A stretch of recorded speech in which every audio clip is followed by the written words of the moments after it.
homage to fundamental teacher Buddha Shakyamuni, homage to wisdom warrior Manjushri, homage to all lineage benevolent masters. The Dharma, infinitely profound and subtle, is rarely encountered even in 1,000,000 eons. Now we are able to hear, study, and follow it. May we fully realize Tathagata's true meaning in order to liberate all sentient beings from samsara, generate supreme bodhicitta. Now let us study together the words of my perfect teacher. Currently, we are teaching how to follow a spiritual teacher. After completing the teaching on following a spiritual teacher, we will begin teaching on refuge and the uncommon preliminaries.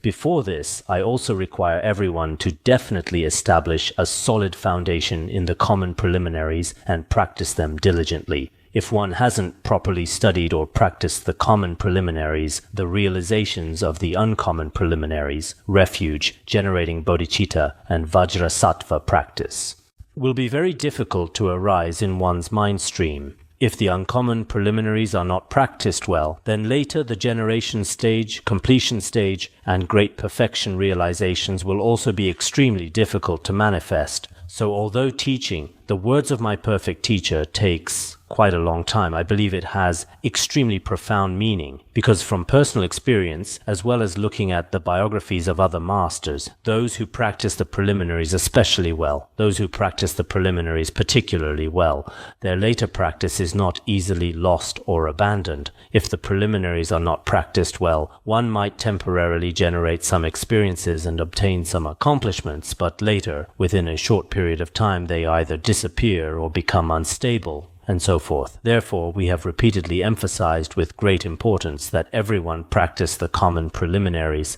which should be contemplated again and again. At the same time, we are also engaging in some of the uncommon preliminaries, prostrations. Whether full-length or short prostrations are fine. We are also proceeding with prostrations.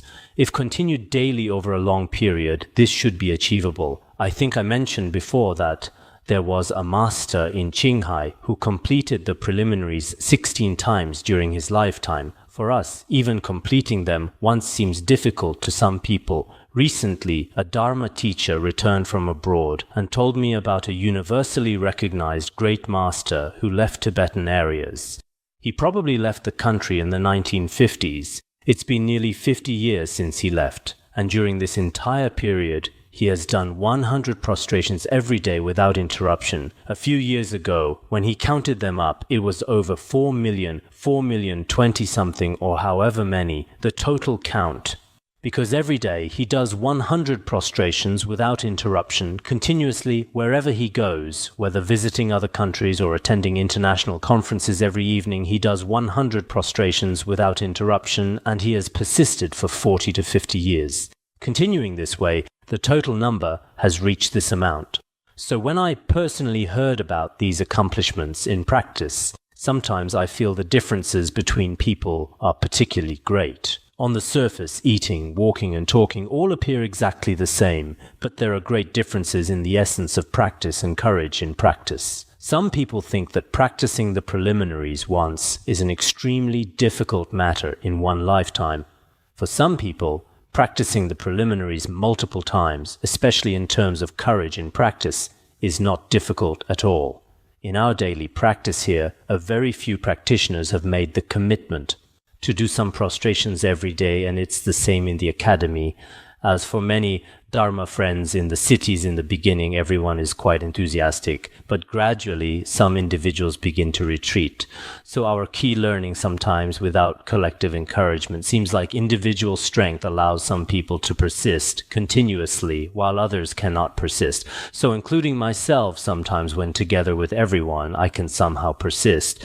If by myself there's always something binding the body, this kind of feeling, therefore, no matter which preliminary practice one is doing, I hope everyone will definitely establish a solid foundation earnestly. This should be said to be extremely important for each of us practitioners. If it weren't important, we wouldn't spend such a long time continuously teaching this. We could also teach some simple practices, simple liturgies, or some great sutras and treatises. I think it's not that we can't teach them. After such a long time studying and learning Buddhism, I probably could go through some treatises on a textual level, but I think because everyone is listening together like this, thinking again and again in my heart, what's most useful for everyone is the preliminaries. We must teach them more extensively over several years so that everyone at least has deeper impressions in their hearts. This way, later, various realizations won't be easily lost. I personally guide everyone with this kind of intention. So I hope that during the practice process, don't be particularly enthusiastic just at the beginning. Patrul Rinpoche said in Lotus Garden's play that study and contemplation are like the body of a tadpole. At the beginning, the head is particularly large and what we usually call tiger head, snake tail. At the beginning, one is particularly enthusiastic, not resting during the day, not sleeping at night. Then gradually it gets thinner and thinner, finally dissolving into the Dharmadhatu. Basically, one has forgotten what one was practicing. This kind of practice method is really incorrect. The other day, I saw that Dzogchen Khenpo Rinpoche was leading practice online for many international practitioners. For leading practice, if one registers, it must be for 10 years, and every day one must meditate for more than 2 hours. At that time, about 300 to 400 people registered online. I thought to myself then, oh my, the spiritual foundation of many practitioners, there should be quite good. It seems there were a few people from China, but not many. Most were from Western countries and Southeast Asian countries. I think if we here were to practice the preliminaries for 5 or 6 years, if we don't emphasize it every day, it seems many people would eventually forget. And when you mention preliminaries, every day we're not elementary school 5th or 3rd grade students. For elementary students, there are many experienced teachers here, every day holding a whip, holding a stick. They're quite obedient. Without a teacher, or even with a teacher but no stick in hand, they're not very obedient. I see why teachers hold a stick every day. There's a purpose, there's a reason.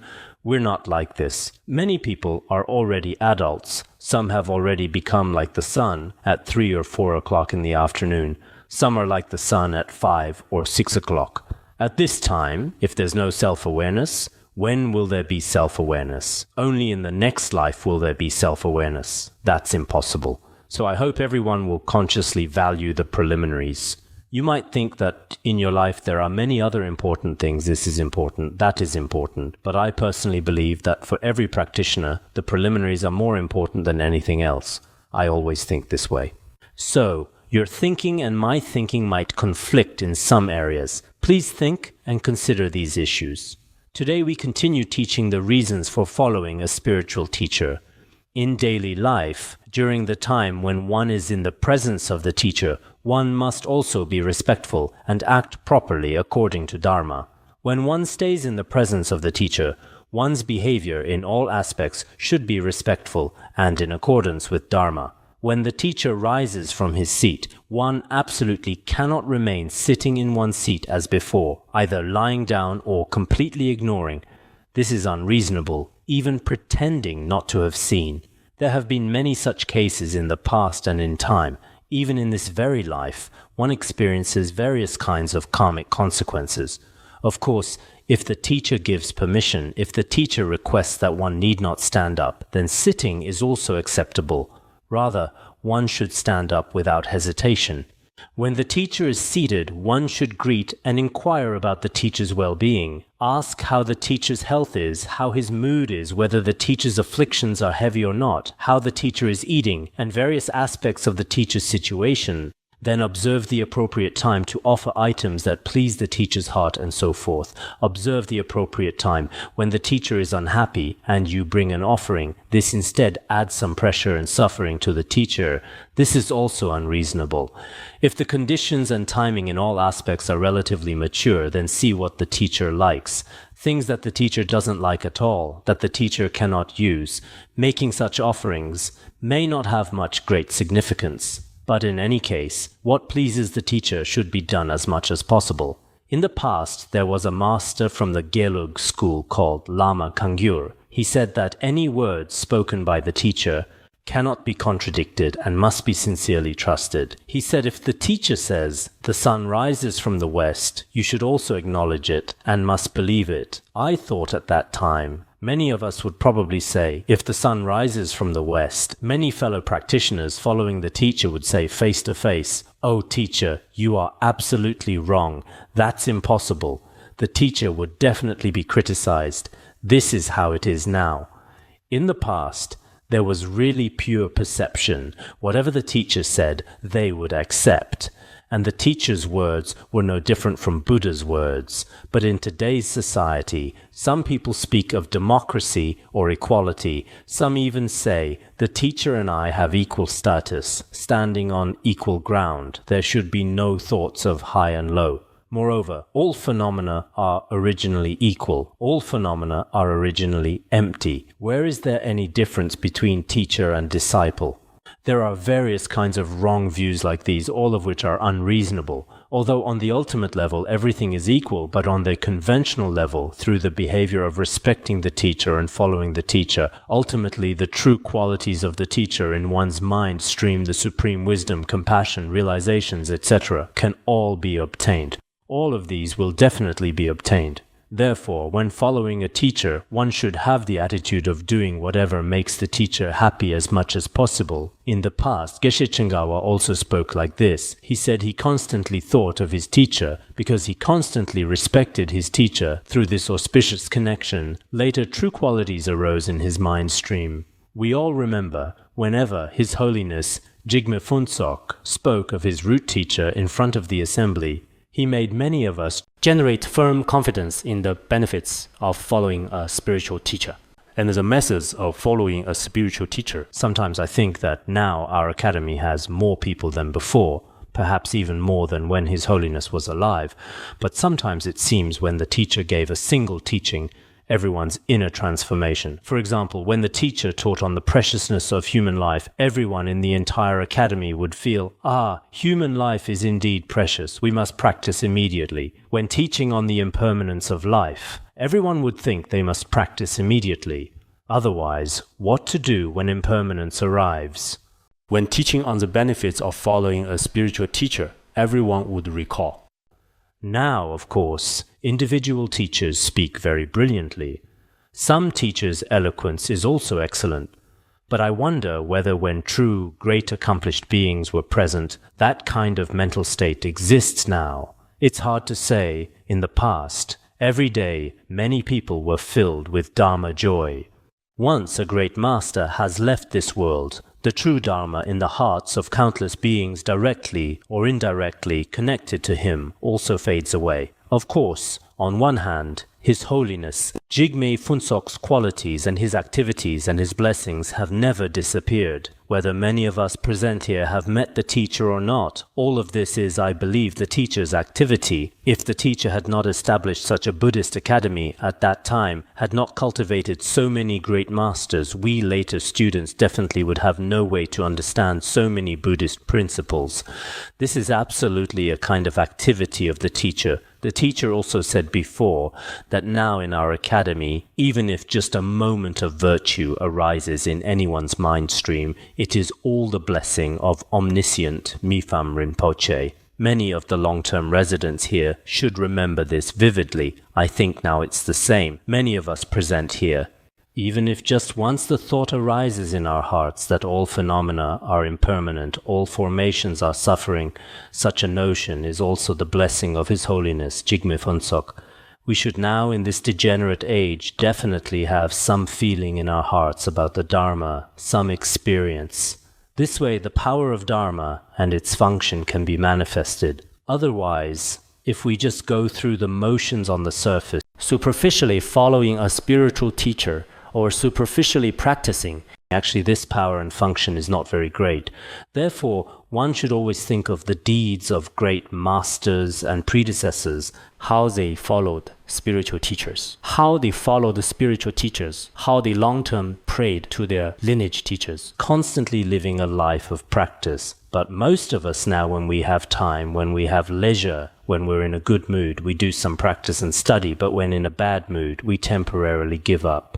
Or when encountering some obstacles and adverse conditions at that time, we completely abandon the practice of Buddhism or even develop wrong views about such practices. There is this possibility and harm, this kind of danger. This shows that the Dharma has not completely merged with our hearts. So whether everyone is following a spiritual friend or doing any practice, actually one should always be in a state where everything is the teacher's blessing, everything is the wondrous power of Buddhas and Bodhisattvas. If one can contemplate like this, perhaps those who don't believe in Buddhism or those who haven't studied and practiced Buddhism so deeply and thoroughly might feel this is some kind of mysterious feeling. Could it be like this? Do I really have such response or blessing? They might doubt like this, but their doubt, from Buddhism's perspective, is not rejected. Yesterday in our symposium, we also debated for a long time on this issue of doubt. I was thinking that in our Buddhism, even generating doubt about virtuous Dharma, as stated in the 400 stanzas on the middle way, also has merit. Those of little merit do not even generate doubt about this teaching, but whoever generates even slight doubt can destroy the three realms. Thinking this Dharma is empty, this Dharma should be reasonable, or following a spiritual teacher should be correct. Generating such reasonable doubt, then the root of samsara, the root of the three realms, will be severed. So we cannot say studying and contemplating has no merit. Following a spiritual teacher has no meaning. We absolutely cannot say this. If you say this, then this is an unreasonable statement. When the Guru walks, accompanying him is also the same. If the Guru goes out, if you go out with the Guru, when you follow the Guru, there are also some conditions and requirements for following a spiritual teacher. If you walk in front of the teacher, then your back would face the teacher. This is a disrespectful behavior. You cannot walk in front of the teacher. You cannot lead the way in front of the teacher or walk in front of the teacher. If you walk behind the teacher, you might step on the teacher's footprints. There is this possibility. Therefore, you also cannot walk behind the teacher. You cannot step on footprints. Stepping on footprints is also not allowed. You cannot step on footprints, nor can you step on the teacher's shadow. As stated in the 50 verses of Guru devotion, if one steps on the teacher's shadow, the sin obtained is like destroying a stupa. If you step on the teacher's shadow or footprints, the sin incurred is like destroying a Buddhist stupa. The fault is very great. So stepping on the teacher's footprints is also unreasonable. Like some non-Buddhists as well at that time, Bhikkhu Sunaksatra deliberately stepped on Buddha's footprints in front of Buddha Shakyamuni, because Buddha's footprints would be respected and offered to by many humans and non-humans. If you step on them and erase them, there is also fault. The paths walked by truly great masters, the dust they step on countless non-humans and celestial beings will also make offerings to. We all know, for example, when a very remarkable great master goes somewhere, the ground his feet have stepped on, actually we can place it on our heads. Celestial beings are also like this, treating it like a stupa. Therefore, if we regard the true teacher as an emanation of Buddha, not to mention the teacher himself being a completely pure mandala, even the footprints the teacher steps on are offered to by humans and celestials, so you cannot step on the teacher's footprints. Many people also often say this, don't step, don't step. Some people think there are insects below. Can't step, there are insects below. It's not about insects. It's that you cannot step on footprints. Those two people were debating that day. If you walk on the teacher's right side, then you would also be in the position of honor. Generally in Buddhism, the right side is the position of honor. I heard that America and China seem to have different customs between the two countries, especially some countries' prime ministers. They all believe one considers the left side highest, one considers the right side highest. When Zhou Enlai invited Nixon and they had dinner, there were also many jokes and stories. I won't tell them here. This is a worldly way of speaking, but generally in Buddhism, the right side is considered higher, whether taking photos with the teacher or whatever. Now many people probably don't understand and insist on sitting on the teacher's right side in a high place. This is not very reasonable, so one should not sit on the teacher's right side. Then what should one do? one should walk respectfully on the teacher's left side, slightly behind. If on the road you encounter some dangerous areas or worry about places where terrifying events might occur after requesting the teacher's permission, you can walk in front. As mentioned in The Way of the Bodhisattva, it should be in the commentary of The Way of the Bodhisattva. Also in the Vajra Essence Tantra it is said, if you are together with the teacher at night, or where there are rivers or very dangerous places, with the teacher's permission, you can then lead the way and walk in front. If the teacher is a bit timid, he also doesn't dare to walk and is willing to let you lead the way in front. At this time, walking in front is also acceptable. The same applies to the teacher's cushion or mount. One absolutely cannot arbitrarily step on the teacher's cushion or use the teacher's mount, vehicles, etc. This is what Venerable Longchenpa said in the Wish-Fulfilling Treasury. If the teacher gives permission, then it's acceptable. In the commentary on the 50 verses of Guru Devotion, it says, not to mention stepping on the teacher's shoes or cushions. Even stepping over them is not allowed. In Gunaprabha's Vinaya it says, if we unintentionally or in unavoidable circumstances need to step over Buddha statues, stupas or sutras, we should recite from the Diamond Sutra, all conditioned phenomena are like illusions and dreams. Reciting this verse will prevent any transgression. It seems in the commentary on the 50 verses of Guru Devotion, some great masters deduce by analogy, if you must use the teacher's possessions or mount, or you need to step on the teacher's shadow, including some clothes at such times when requesting the teacher's permission, is too late when there's really no choice but to step, like illusions and dreams, like lightning and dew. While reciting this, contemplate it as dreamlike and illusory, then it doesn't matter. This way should be acceptable. When the teacher went to Singapore before, many lay practitioners had quite good faith in the teacher. Then they gave the teacher massages, and during the massage they didn't care about the clothes at all, stepping over them back and forth. At that time, Manager Sodon was particularly annoyed and told them not to step, because his Chinese wasn't very good. He couldn't communicate well.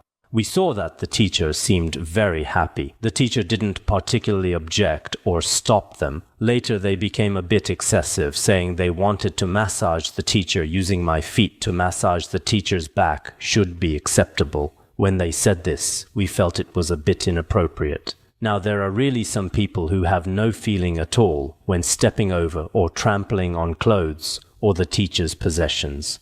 Actually, this is unreasonable, and one also incurs transgressions. One will also bring about many faults. Therefore, if you must step over, then confess while reciting Vajrasattva. We in Tibetan areas also have this practice. For example, if you have already used some of the teacher's possessions, then recite the Vajrasattva mantra, or the 100-syllable mantra, or the sutra verse just mentioned. All conditioned phenomena are like illusions and dreams. Using such verses, there won't be great transgressions. This is one point. Also, one should not rudely or violently open and close the door of the teacher's dwelling or knock on the door forcefully, etc. Opening and closing doors, the movements must be gentle and slow. Once a disciple came and knocked on Atisha's door with a very disrespectful tone. Atisha was originally recognized as Jowo Je. Then he said, Jowo Je, open the door and teach me a pith instruction. The first time, Venerable Atisha didn't open the door. He started knocking again, and the second time there was no response either. By the third time, Venerable Atisha said, so-called pith instructions cannot be obtained through loud noise. They should be obtained through respectful mind. Today I will not transmit Dharma to you. I will not give you pith instructions. There is such a history. Venerable Atisha, who possessed bodhicitta in appearance at that time, did not teach him pith instructions. Indeed, many people now sometimes don't even understand basic respect for the teacher. They start knocking on doors. Hey, is anyone inside? Hey, is anyone there? Teacher, open the door. Quick, teacher, open the door. Such behavior is actually unreasonable. In front of the teacher, one must eliminate some affected bodily postures or facial expressions of grinning or frowning, etc. Moreover, deceptive talk from the mouth, unexamined nonsense or playful jokes and other frivolous speech, as well as meaningless, unrelated nonsensical talk should all be prohibited. in front of the teacher, on one hand, perhaps after people become familiar, they act in various ways, joking or laughing and giggling. This kind of behavior is generally prohibited. If the teacher particularly likes this aspect, each teacher's mindset and personality are different. If the teacher is willing to accept this kind of attitude or some behaviors, it might also be permissible. But when everyone is happy and cheerful, some people are particularly gloomy there. Even in some occasions, some people might really be practicing well or perhaps are pretending to practice. This approach is also not very good. Everyone is talking and eating, and then you alone hold a prayer wheel looking particularly sad and suffering. This also might not necessarily be very appropriate, so generally speaking in the wish-fulfilling treasury, many teachings and pith instructions on following a spiritual friend are specifically explained. Also, in the Great Chariot Commentary on finding rest in the nature of the mind, many teachings are also explained.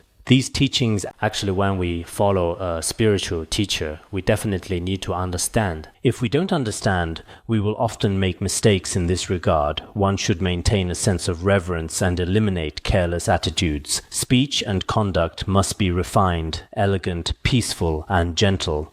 Actually, as a true practitioner, always, people need reverence. This is very important. Once people have no respect, no fear, no sense of awe, they have already become out of line. We can say this because many people in today's society have no sense of shame, no sense of fear. Will I make mistakes? Will I violate cause and effect? Will I receive bad karmic results in this life and future lives? This sense of fear is also gone. Toward parents, toward teachers, toward those with merit, toward scholars, there's nothing to fear, nothing to respect. This kind of behavior is truly frightening. Many qualities in one's mind stream cannot be obtained. Therefore, when we follow a spiritual teacher, generally speaking, although teacher is also human, and you are also human, perhaps in some aspects you have already surpassed the teacher, your age has already surpassed, your height has already surpassed, your weight has already surpassed, your learning might have surpassed, your diplomas might have surpassed, but in certain meanings you might not necessarily surpass. For example, the teacher's vast wisdom, skillful means in benefiting beings, boundless, impartial, great compassion. These are not necessarily the case in the past, when I was following some teachers and masters at that time, probably because I was relatively young. I felt in many places it should be the same as other Dharma teaching masters. Sometimes even thinking I had already surpassed them, I had generated such wrong thoughts. But looking at later life experiences, indeed, all teachers from whom I received Dharma kindness have different qualities. We should value their qualities.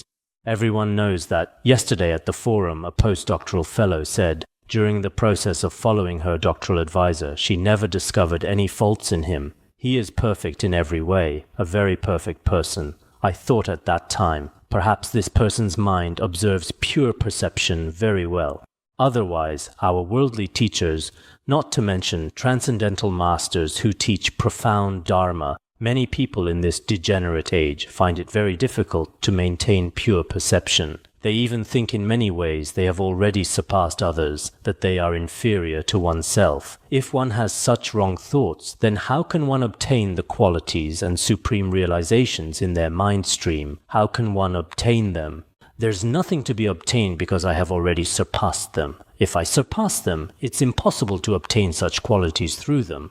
When Venerable Atisha came to Tibetan areas, many people asked Venerable Atisha, in the process of following a spiritual teacher, we haven't obtained any supreme realizations. What is the reason? Later, Venerable Atisha said, because you regard the teacher as an ordinary worldly person. If seen as an ordinary worldly person, one cannot obtain true blessings and accomplishments. So, on one hand, we should truly regard the teacher as one who possesses qualities. If seen as one with qualities, naturally, one will generate respect and reverence toward him. This way, one's mind stream can also become peaceful and gentle, especially in front of the teacher, as well as other beings. A very few practitioners have body, speech, and mind that are very gentle and peaceful. Through practice, this can also possibly be achieved. Some people, no matter how they practice, instead become more and more coarse, becoming more and more unruly and incapable. This situation also exists. So, as practitioners, we should try to learn from some of our teachers. Some Tibetan lamas and nuns still have great faith in some of our teachers. They say a certain teacher is indeed remarkable, although we don't understand the content of his teachings, but from external appearance and demeanor, surely there are certain qualities in his mind stream. Oh my, very remarkable. We generate faith just by seeing him. Among our Dharma friends, I have encountered many people who give such evaluations. This is also a kind of inner realization that can manifest outwardly as peaceful behavior, not at all like, whether walking or speaking, doing anything that makes people generate wrong views or wrong thoughts. One cannot produce such effects. In the Treasury of Precious Qualities, the above content states, when the teacher rises, do not remain seated. When seated, greet and offer necessities. If walking, don't follow in front, behind or to the right. Stepping on cushions, seats, mounts destroys merit. The Treasury of Precious Qualities also teaches this way. Never knock violently on the teacher's door. Abandon affected postures, laughing and angry expressions, confused joking and irrelevant speech. Follow the teacher with 3 doors peaceful. This has already been explained above. Actually, it would be better to first use scriptural citations and then explain. Our usual method is like this, but Patrul Rinpoche first explains for a long time, then uses scriptural citations afterward. It would be better to use scriptural citations first and then explain. If there are others who harbor hatred and verbally abuse the teacher with harsh words, one absolutely cannot befriend such people. Of course, if one has the ability to stop their wrong views and slander, etc., one should try as much as possible to stop them. If one is truly powerless, one should also not speak freely with them, as the Treasury of Precious Qualities also teaches those who abuse and hate the teacher should not be befriended. Try your best to stop them. Speaking freely increases great sins and destroys all vows. In our world, some people are extremely respectful toward teachers. If one is often together with them, many qualities and realizations will also arise in one's mind stream. Some people are not only disrespectful toward teachers, but also often find faults in teachers to slander and abuse them, even creating other obstacles. With such people, one cannot often talk together, dwell together, or share food and drink, etc. Previously in our academy, there was a Dharma friend. It seems a Dharma friend came who didn't have lodging at that time, so he let him stay one night and he agreed. In the evening, the two of them talked and talked. As it turned out, that person had very strong wrong views about a teacher, and he later tried his best to stop him. Until about midnight, 12 o'clock, he kept trying to stop him. Unable to stop him as he continuously slandered, he later said, "There's really no other way. Please leave and don't stay in my house." At 12 o'clock, he drove him out. Indeed, it was like this. Now, in our world, there are also particularly frightening people. I've heard some people say that some individuals have great faith in teachers themselves, but have particularly close relationships with those who are very bad toward teachers and love to slander. Even according to some tantric teachings, they have definitely broken their vows. Having particularly good relationships with such people. I've heard some people also have this in such situations, directly or indirectly. When we taught the 3 vows, we also said regarding breaking vows, one is breaking vows oneself, slandering teachers and maligning Dharma friends, thus breaking vows. There's another kind where one doesn't break vows oneself, but often lives together, eats together, and shares life with them. In this way, this person definitely breaks vows through dependence on them. They contaminate you. If you live together with someone who has a contagious disease, some diseases can be transmitted, some cannot be transmitted. If doctors have determined that living with them will definitely cause infection, then living together with this person, directly or indirectly, will also create the phenomenon of breaking vows in one's mind stream. So in some of our tantric confession texts, when confessing one is breaking vows oneself, and there's also breaking vows through dependence on others. This is particularly frightening, because breaking vows in dependence on the teacher, such a person is very difficult to purify in the tantric vehicle. Previously, a commentary on Guhyasamaja called The Illuminating Lamp. In The Illuminating Lamp, there is a scriptural citation saying, "Those in the Sutrayana who have committed the 5 crimes with immediate retribution, slandered the Dharma, or abandoned the Dharma, such people can confess and achieve purification through tantric mandalas and empowerments. But those who slander and denigrate teachers, who destroy the nature of the teacher, even if they participate in any tantric empowerment or Dharma assembly, they cannot be purified. They must inevitably fall into Vajra hell." This principle is also explained very clearly in the treasury of word and meaning, so I think many of our Dharma friends should protect themselves. This is very important. Otherwise, of course, some people are not breaking Vajra vows. It's just that they might speak incorrectly or have some opinions about a certain teacher, possibly mentioning some faults slightly. People calling this breaking vows is also incorrect. For any matter, we must clearly distinguish the facts. If you haven't broken your vows, it's unreasonable to label someone as a vow breaker. But if, when truly measured by the various tantras of Vajrayana, this person has absolutely broken their vows, then if one maintains a particularly close relationship with them, I'm concerned that many people will certainly become contaminated themselves. Regarding such contamination, our academy has a requirement, especially when His Holiness Jigme Phuntsok was alive. It was like this, and it remains so now. Generally speaking, among the 14 root vows of Vajrayana, especially those who have serious conflicts with Vajra brothers and sisters, and those who have serious conflicts with the Vajra Guru, such people cannot participate in any Vajrayana mandala empowerments or Dharma assemblies. They cannot be allowed to participate. When our Guru was alive, he also made this vow. If we don't know about such situations, then we have no choice. For example, if everyone jointly participates in an empowerment ceremony and there are already people who have truly broken their vows among them, but if I don't know about it, there's nothing I can do. Even when the Buddha was alive, including in the Pratimoksha vows regarding cohabitation with vow-breaking monks, before it was made public, the Buddha also didn't prohibit it. But if we know about such situations, we have also made this vow. We will not practice Vajrayana Dharma together with those who have broken tantric vows. We will not practice together nor receive any empowerments together. I think that during my lifetime, I personally will continue to do this. Previously, I was going to receive an empowerment from other gurus, some empowerments I had never received before. But if I heard that there were some vow breakers among them, then I wouldn't dare to go, because I had already made this vow in front of my guru. Having made this vow, it would actually be useless to go. Everyone knows we have a scriptural reference. For example, in a whole large pot of milk, if you throw in 1 drop of sour milk, everything becomes spoiled. Similarly, among 100 yogis, as mentioned later in The Words of My Perfect Teacher, among 100 yogis and practitioners, if one person truly breaks the Vajrayana vows, then the practice of all 100 people becomes completely meaningless. This was proclaimed by Buddha, Vajradhara, not something we personally declare through conceptual thoughts. In this regard, I hope that in the future, regarding truly recognized vow breakers, we must pay careful attention. I have encountered some Dharma teachers who said there is such a saying in Tibetan areas, but it's better not to have such sayings in Han Chinese areas. Some Dharma teachers who understand doctrine have also told me this.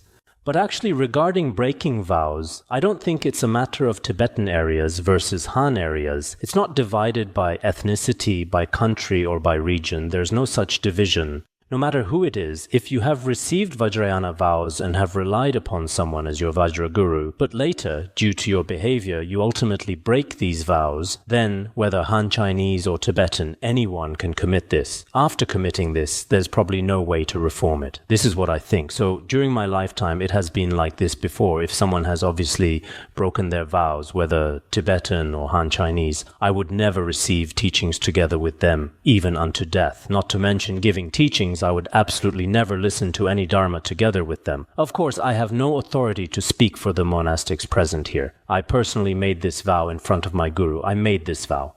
This vow power has not been destroyed. It has never been destroyed before. If I knowingly encounter someone who has broken vows, in our academy, every time there's an empowerment, we also conduct inspections, whether Tibetan or Han Chinese. If there are any obvious vow breakers, if there are any, then such people must be expelled. We won't give empowerments until they are expelled. It has always been like this. Even now, every year during empowerments, the administrators continuously conduct reviews. This is also a tradition that has continued from His Holiness Jigme Phuntsok. I believe as long as the Academy exists, it will certainly continue to be this way. So when participating in any Dharma assembly in the Academy, I hope there won't be any vow breakers. If there are, it's better not to participate. Otherwise, when the time comes and you yourself are expelled at that time, it would certainly be very troublesome. Of course, today here, I don't know of any vow breakers. Sometimes when I speak, those who don't need to be afraid often become very afraid. For example, if I criticize someone specifically, they feel quite happy and don't mind at all. But everyone else becomes very sad. There are such situations. So this time, it's not that there's any such situation, but in the future we must understand that breaking vows is an extremely terrifying matter. Therefore, after receiving Vajrayana empowerments and teachings, at the very least, with one's root guru and Vajra brothers and sisters, one should not create conflicts, not create very sharp conflicts. In our academy, we have a requirement: not speaking cannot last overnight. If people aren't speaking to each other, they are particularly. This is the tradition of Vajra brothers and sisters and gurus. I hope everyone will properly observe these precepts. Now, as was just mentioned, moreover, one should show the same respect to the guru's retinue and Vajra brothers and sisters. To the guru's retinue, to all of the guru's Vajra disciples, one must show respect. No matter how long the time spent together, without any feeling of weariness, always consistent, harmonious and friendly, just like a belt. This belt analogy might not apply to some of you, but in Tibetan areas, generally, especially for our Dharma friends who wear Tibetan clothing, a belt is indispensable. But with a belt, you don't use it today and then not want to use it tomorrow. It's not like that. Basically, I use the same belt for over 10 years, and I still feel increasingly different feelings toward it. So, with anyone, whether the Guru's disciples or the Guru's Dharma friends, the longer the time, the better the relationship should become without feelings of weariness. Otherwise, nowadays many people love the new and abandon the old. Today they're close to this person, tomorrow close to that person. After some time, they find another one, then another one. This is not very good. Vajra friends from 10 years ago should still be the same today. People shouldn't have particularly great changes. Otherwise, today you acknowledge a new guru, then this guru you abandon after a couple of days and seek another guru. Dharma friends are the same. Today you're extremely close to them, tomorrow you abandon them. Such mutual behavior is unreasonable. This is not like a belt, it's like toilet paper. In daily life, no matter what happens, one should set aside one's ego and interact harmoniously with others, just like salt. With this salt, no matter what we eat, whether cabbage or potatoes, whatever dish, if salt is not added, it won't work. This salt goes well with this, goes well with that food, it goes well with anything. Some Dharma friends, if you ask them to work here, they can do it. If you ask them to be an electrician, they can do it. If you ask them to dig, they can do it. If you ask them to work on computers, they can do it.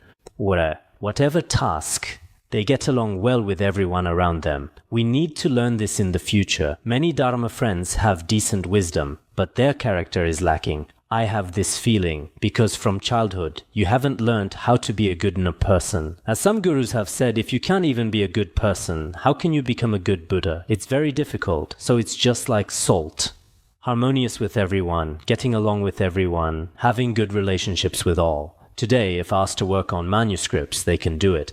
Tomorrow, if asked to do something else, carrying water for me every day, or tomorrow asking them to drive, whatever they're asked to do, some people get along with everyone. They get along with elderly people and with young people too. With gurus, they can get along. With Dharma friends, they can get along. With anyone. Truly, in our academy, there are some particularly wonderful Dharma friends. Everyone says, this person is really excellent. People from top to bottom all praise them unanimously. This is what's needed. This is the analogy here.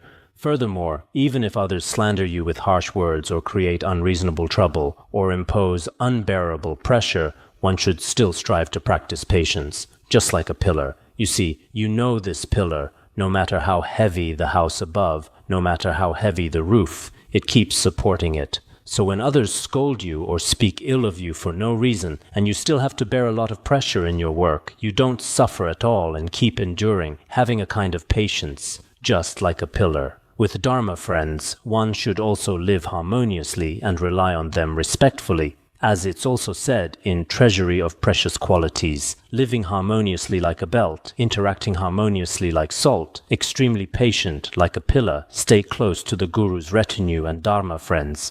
The Guru's retinue and the Guru's Dharma friends, some managers around our former Gurus often used this scriptural citation, you must maintain good relationships with the Guru's Dharma friends and all the Guru's volunteers. This is very important. Otherwise, among those around the Guru, if you find this one disagreeable and that one disagreeable, then around you are all tigers and vicious dogs. Some people often use particularly disrespectful language when speaking to individual gurus, saying this person around the guru is no good, that person is no good. If you can't get along with anyone, then, in terms of relying on the guru, you truly lack the most essential thing. If no one around the guru helps, if there's no one, then the guru becomes a pitiful person with no support or reliance. The guru's many activities require many people to maintain them. We cannot have jealousy toward each other. Whoever has ability, whoever has wisdom, whoever has dedication, everyone should rely on them together. The Guru's retinue should be like the activities of past Buddhas or great masters. One should think of being impartially vast. I think in some places in Taiwan, the people around Gurus are very excellent. Without jealousy, without internal competitiveness, without selfish competitiveness, all relying on the Guru's activities and sentient beings' welfare. They consider only this.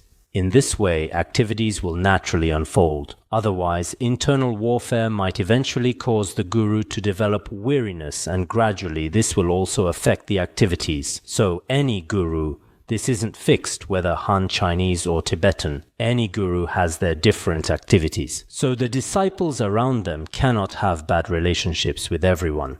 I've encountered many gurus' disciples. After hearing about them, I feel uncomfortable in my heart. It's detrimental to the guru. On the surface, it seems like you're protecting the guru. But actually, if you protect this guru with attachment and hatred are actually very abnormal mental states. For example, when your hatred is particularly severe, in the mental state of hatred, whatever you do will not turn out well. If your attachment is very severe, that time is also abnormal. Therefore, toward the guru, and toward activities of spreading Dharma and benefiting beings, one should have a kind of tolerant and broad mind. One should think overall of benefiting sentient beings, if there's no selfish mind, and the mind to benefit beings, or the mind to protect the guru completely comes from this, then what you do will certainly be accomplished. Just now we had one like a belt, one like salt, and also like a pillar. As a disciple, one should possess all three of these. Otherwise, salt gets along harmoniously with everyone. But if you can't get along with anyone, you're like chili pepper, particularly when this person comes, no one dares to approach them, or they're like a thorn bush. Everyone is particularly afraid they'll wound you with their sharp words. After they come, no one dares to approach or speak. In such cases, people around the guru often say, how can such a wonderful guru have such a fierce person nearby? Wow, Amitabha, Amitabha. This is about being like salt. Also like a pillar, one should have a kind of patience. When encountering even the slightest thing, they start. It's like that. For example, when doing something for the guru, if others say a few words to you, or you encounter a little obstacle, you start crying and immediately abandon everything.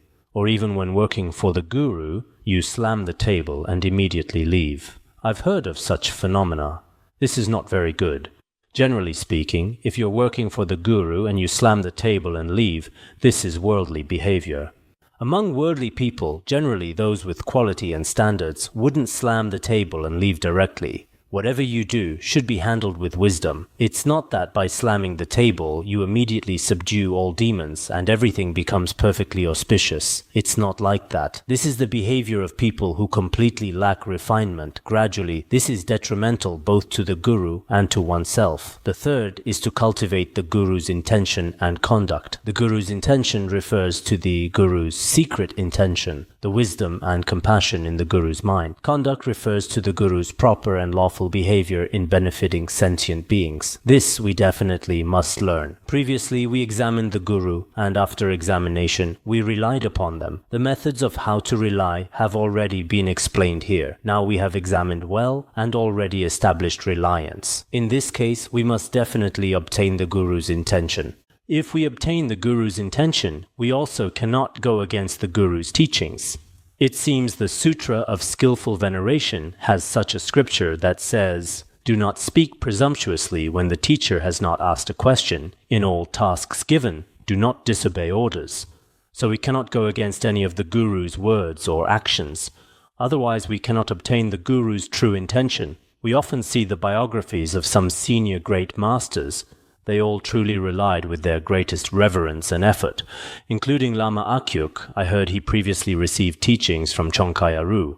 Previously, when Lama Akyuk came here, whenever Chongkai Aru, his root guru, was mentioned, he would continuously weep and keep his palms together. On one hand, this was his root guru. Toward His Holiness Jigme Phuntsok, he also had this kind of reverence. I heard he relied upon him for over 30 years. For over 30 years, he was doing everything and anything. Especially during the Cultural Revolution at that time, including when the guru was being criticized, he used his own body to protect him. Later, all the qualities in the guru's mind stream were properly and truly obtained. So any accomplished master or practitioner has an uncommon faith during the process of reliance. After having faith, reverence will naturally arise. After having reverence, the superior qualities in the guru's mind stream will also be obtained by oneself. So it's also said here, after all these methods of reliance have been clarified, one should uphold the guru's secret intention like swans and bees.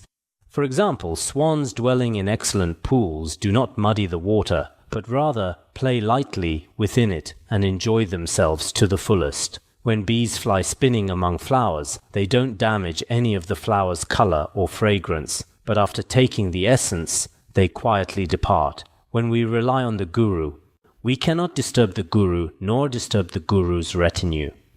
Whenever you have the opportunity to receive the guru's teachings, you should receive them wholeheartedly. When your connection has ended, or when you leave, it should also be relaxed and joyful, making the guru happy and making the guru's retinue happy, while you yourself use the Dharma teachings obtained to enrich yourself. Similarly, we must spare no effort, never tire of the trouble, and follow the teachings completely to uphold the guru's intention. That is to say, relying on the proximate cause of one's own faith and perseverance, all the qualities of hearing, contemplating and meditating in the excellent guru's mind stream should be integrated into one's own mind stream like pouring from one standard vessel into another, should be integrated into one's own mind stream. Whatever compassion and wisdom are in the guru's mind stream, like pouring the contents of one vessel into another vessel. Logically speaking, one should obtain the true qualities in the guru's mind stream, but now it's very difficult. Those great masters of the past were truly, their mind streams were completely loving kindness and compassion.